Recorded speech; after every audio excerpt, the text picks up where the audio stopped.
प्रिय दर्शकों, आप सभी को जय यीशु।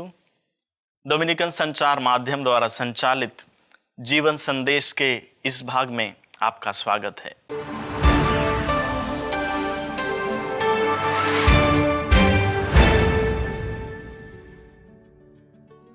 आज की दुनिया में हम में से कई लोग चिंता के रोग के शिकार हैं।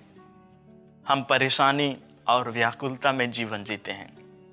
मनोवैज्ञानिकों ने चिंता की बीमारी को अलग अलग श्रेणियों में रखा है, अर्थात कई सारी ऐसी चीज़ें हैं जो इंसान में घबराहट पैदा करती हैं और इंसान डर डर के जीने लगता है। चिंता से उदासी और निराशा इंसान के जीवन में घर कर जाती है। कल क्या होगा, यह एक ऐसा सवाल है जो हमारी चिंता और घबराहट का मुख्य कारण बन सकता है। सुसमाचार में भी यीशु के शिष्य इसी सवाल को लेकर चिंतित थे कि कल हमारा क्या होगा, क्योंकि यीशु उनसे दूर होने वाले थे और इस बात से वे डरे और घबराए हुए थे। लेकिन यीशु उन्हें दिलासा देते हुए कहते हैं, तुम्हारा जी घबराए नहीं, ईश्वर में विश्वास करो और मुझ में भी विश्वास करो। प्रिय दोस्तों, ख्रिस्ती होने के नाते हमारी यह भी चिंता रहती है कि इस सांसारिक जीवन के बाद कल हमारा क्या होगा। यीशु सुसमाचार के द्वारा हमारी इस चिंता और घबराहट को दूर कर रहे हैं और हमें दिलासा दे रहे हैं कि वे स्वयं स्वर्ग राज्य के मार्ग हैं और हमें चिंता करने की कोई ज़रूरत नहीं है। उनके द्वारा हम सुखी जीवन जी सकते हैं। जिस तरह उन्होंने शिष्यों को आश्वासन दिया, उसी तरह वे हमें भी आश्वासन देते हैं। हमें यीशु में दृढ़ विश्वास करने के लिए कहते हैं। यीशु में दृढ़ विश्वास के द्वारा हम स्वर्गीय जीवन के सहभागी हो सकते हैं और उनके द्वारा प्रदत्त सुख, शांति और आराम का अनुभव कर सकते हैं। दूसरे पाठ में संत पौलुस का पहला पत्र अध्याय 2 हमें बताता है कि यीशु ही वह कोने का पत्थर है जिस पर हमारी आस्था की मकान टिक सकती है। विश्वास करने वालों के लिए यीशु रूपी वह पत्थर बहुत मूल्यवान है। सुसमाचार में यीशु अपने शिष्यों को यह भी दिलासा देते हैं कि वे पिता के घर निवास स्थान का प्रबंध करने जा रहे हैं और जब जगह तैयार हो जाएगा तो वे फिर आएंगे और उन्हें अपने साथ ले जाएंगे। अतः यीशु पूरी तरह से अपने शिष्यों का ख्याल रखते हैं। हमें भी कल क्या होगा इसकी चिंता नहीं करनी चाहिए और सब कुछ विश्वास के साथ यीशु के ऊपर छोड़ देनी चाहिए, क्योंकि वे हमारा भी ख्याल रखते हैं। संत पेतरुस के पहले पत्र 5:7 में वचन हमसे कहता है, आप अपनी सारी चिंताएं उस पर छोड़ दें क्योंकि वह आपकी सुधि लेता है। यीशु के द्वारा ही हमें मुक्ति और शांति मिल सकती है। उन्हीं के द्वारा हमें अनंत जीवन मिल सकता है।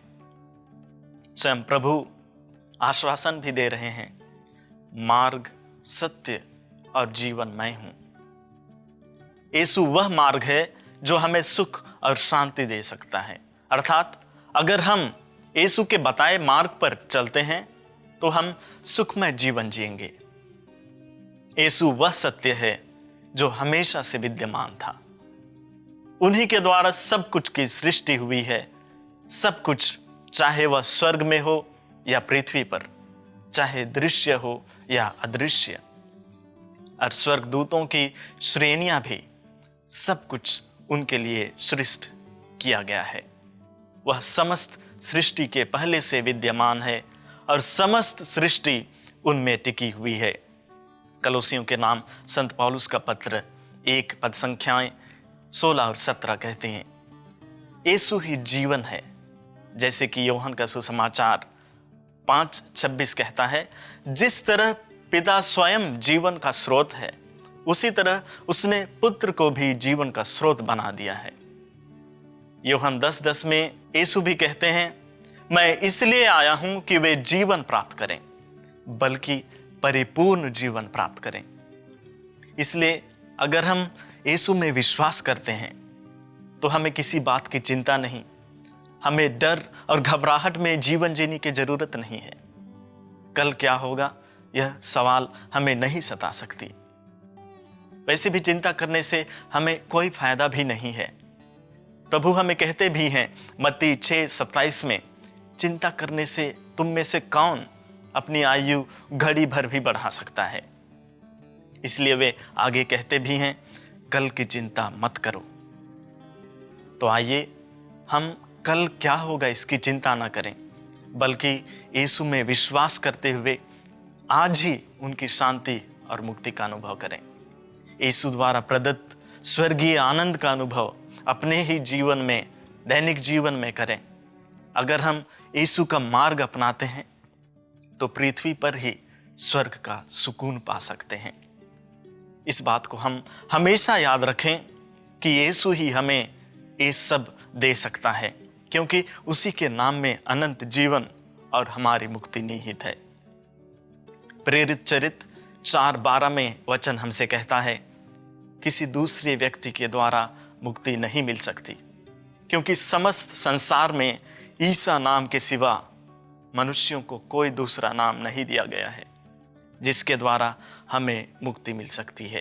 तो आइए हम प्रेरित चरित्र के इस वचन को हमेशा अपने दिल और दिमाग में रखें और यीशु में विश्वास करते हुए अपना जीवन जिएं। आमीन।